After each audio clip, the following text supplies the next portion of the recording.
Nah, entah kenapa pada saat itu banyak orang mengira ini untuk uh, adiknya, Ko Ruben ya. Banyak orang mengira seperti itu. Bola bergulir panas sampai akhirnya sekarang dibahas lagi di podcastnya dia mereaction bilang kalau saya itu uh, terlahir dari Bluetooth gitu. Tuh anak terlahir dari Bluetooth kayaknya deh.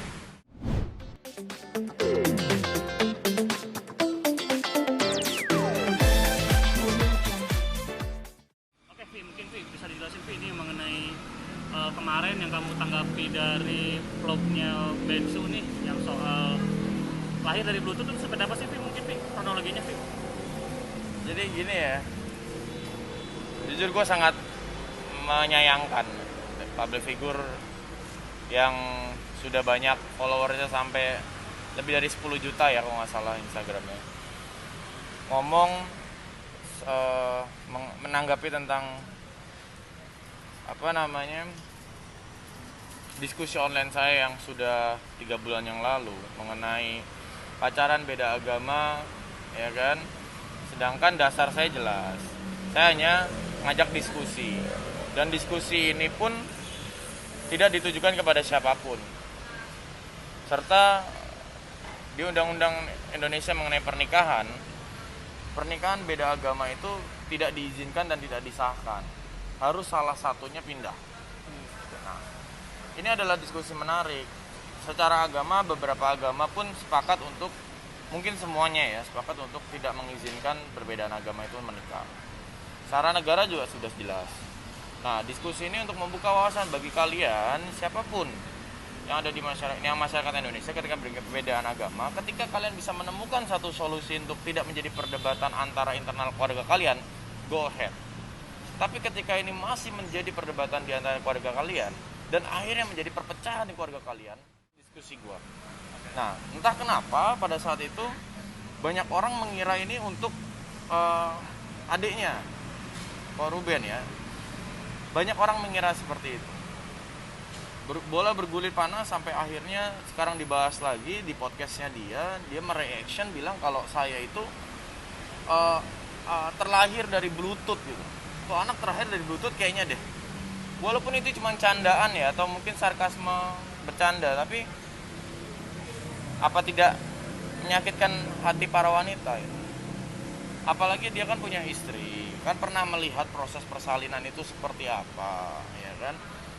Mati-matian memperjuangkan untuk melahirkan anak itu bukan hal yang biasa, itu luar biasa. Kok bisa gampang itu candanya ngomong dengan lahir dari Bluetooth ya gitu.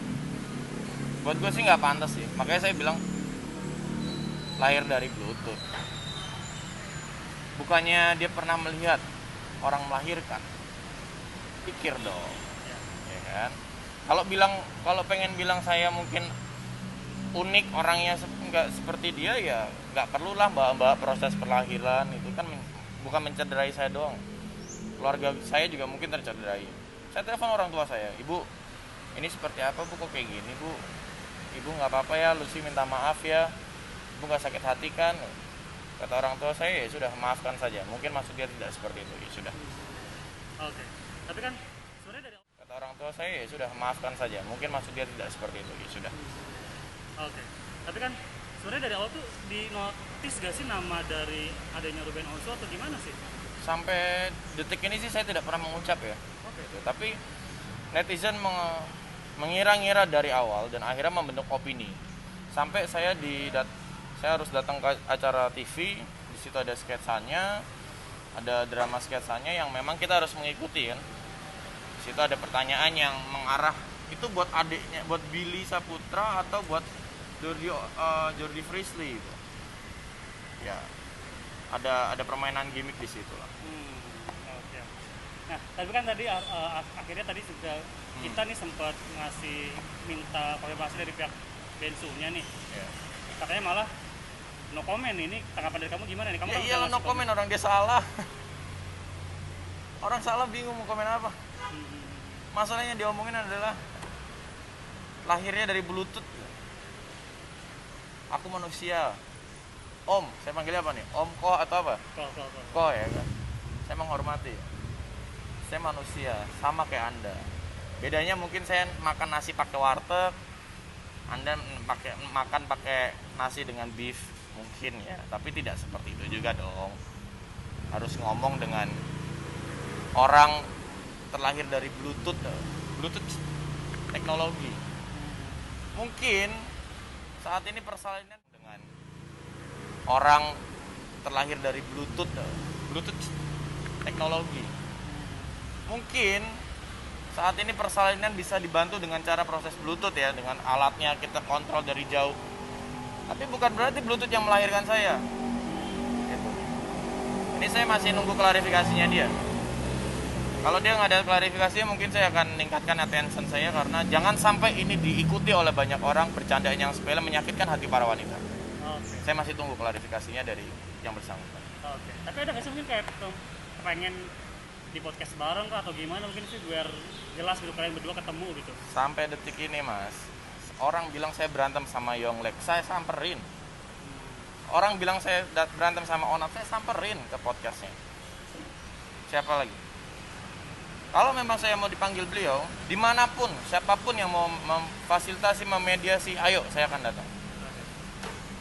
Kita sama-sama laki-laki kan. Ketika memang ada satu hal yang tidak tepat, lebih baik kita ketemu, ngobrol, daripada kita kayak gini, ya kan? Nanti dibilang saya takut atau Anda yang takut, ya. Tapi terserah. Mungkin kan jadwalnya sibuk, ya. Saya harus menghormati. Gitu aja. Intinya saya membuka kesempatan untuk kita klarifikasi lah. Oke. Dan saya masih tunggu klarifikasinya. Kenapa menyebutkan orang terlahir dari Bluetooth? Orang terlahir dari orang, rahim wanita, bukan dari Bluetooth. Itu aja sih. Oke. Nah, ini juga ada IG story yang kan rame tuh dalam Betura tuh, Ya. yang mengenai wah ada hantu gentayangan nih, mending kembali aja ke dunianya lah. Ini kamu ngerasa tersendiri itu untuk kamu atau gimana nih, Vini? Ya saya sih enggak ya, karena saya manusia gitu. Saya jelas manusia yang terlahir dari rahim wanita, bukan dari Bluetooth, dan bukan setan juga saya gitu.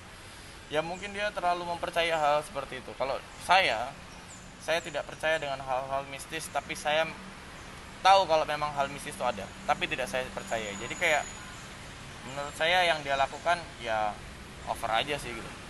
Mana ada sih hantu ganggu-ganggu? Kalau emang ganggu berarti hantu hanya mengganggu seorang hantu gitu. Oke. Nah, mengenai akhirnya kan diangkat dalam Betura juga nih. Iya. Dan banyak netizen yang akhirnya kontrak sama kamu nih, Vini. Katanya orang nih sensasi mulu. Nah, gimana, Vini? Ya itulah. Ketika 10 juta follower melawan 200.000 follower, 10 juta itu melakukan hal kesalahan, pasti akan dibela, pasti akan dibilang benar. Berbanding terbalik dengan orang yang punya 200 follower yang lebih jauh di bawahnya. Ketika hal yang baik dianggap salah karena kalah followersnya. Apakah seperti itu? Ya kalau seperti itu pantas-pantas saja kalau Indonesia dicap sebagai warga negara yang barbar peringkat 3 sedunia loh. Karena nggak tahu mana bedanya yang benar mana yang salah. Yang tahu adalah mana dari wudhu itu. Itu aja sih. Oke. Nah, ini juga ada IG story yang kan rame tuh dalam Betura tuh, Ya. yang mengenai wah ada hantu gentayangan nih, mending kembali aja ke dunianya lah. Ini kamu ngerasa tersendiri itu untuk kamu atau gimana nih, Vini? Ya saya sih enggak ya, karena saya manusia gitu. Saya jelas manusia yang terlahir dari rahim wanita, bukan dari Bluetooth, dan bukan setan juga saya gitu. Ya mungkin dia terlalu mempercaya hal seperti itu. Kalau saya tidak percaya dengan hal-hal mistis, tapi saya tahu kalau memang hal mistis itu ada, tapi tidak saya percaya. Jadi kayak menurut saya yang dia lakukan ya over aja sih gitu. Mana ada sih hantu ganggu-ganggu? Kalau emang ganggu berarti hantu hanya mengganggu seorang hantu gitu. Oke. Nah, mengenai akhirnya kan diangkat dalam Betura juga nih. Iya. Dan banyak netizen yang akhirnya kontrak sama kamu nih, Vini. Katanya orang nih sensasi mulu. Nah, gimana, Vini? Ya itulah. Ketika 10 juta follower melawan 200.000 follower, 10 juta itu melakukan hal kesalahan, pasti akan dibela, pasti akan dibilang benar. Berbanding terbalik dengan orang yang punya 200 follower yang lebih jauh di bawahnya. Ketika hal yang baik dianggap salah karena kalah followersnya. Apakah seperti itu? Ya kalau seperti itu pantas-pantas saja kalau Indonesia dicap sebagai warga negara yang barbar peringkat 3 sedunia loh. Karena nggak tahu mana bedanya yang benar mana yang salah. Yang tahu adalah mana kalau ya. Terakhir nih, ada gak sih kontakan kalian berdua nih sebelum yang kemarin rame lagi nih? Misalnya kayak DM-an kah atau gimana mengenai omongan ini atau belum? Sampai sekarang DM saya masih nggak dibuka. Kan dia nggak nge-follow saya. Ya mungkin nggak masuk di general atau private ya. Mungkin masuk di friend request yang nggak pernah dibuka karena banyak banget orang DM dia. Kalau saya sih begitu dia begitu dia DM saya pasti masuk ke notifikasi ke saya. Karena saya follow dia. Apa sih harapan yang pengen kira dicapai nih antara ada konflik ini kan sebenarnya udah lumayan agak lama nih, nggak cuma sekarang doang. Apa mungkin yang pengen dicapai gitu dari? Ya harapan saya gini loh, ketika hal yang memang itu salah, siapapun yang melakukan diingatkan. Jangan semena-mena yang followernya banyak, yang lebih terkenal, ketika salah dibiarkan. Malah yang benar disalah-salahin. Seperti itu. Saling mengingatkan. Toh juga aku memaafkan kok. Ibuku yang melahirkanku memaafkan Koko. Tapi jangan sampai ini terulang lagi ke orang lain yang belum tentu orang itu akan memaafkan. Itu aja sih pesan saya. Berarti bakal memaafin ya kalau misalnya Koko minta maaf? Oh, saya maafin. Walaupun dia yang tidak minta maaf, saya maafin. Tapi jangan sampai ini terjadi di orang lain yang I'm sorry, it's not my business ya. Orang itu akan bisa melakukan hal yang lebih dalam loh. Itu aja sih. Oke, baik. Terima kasih Lutfi.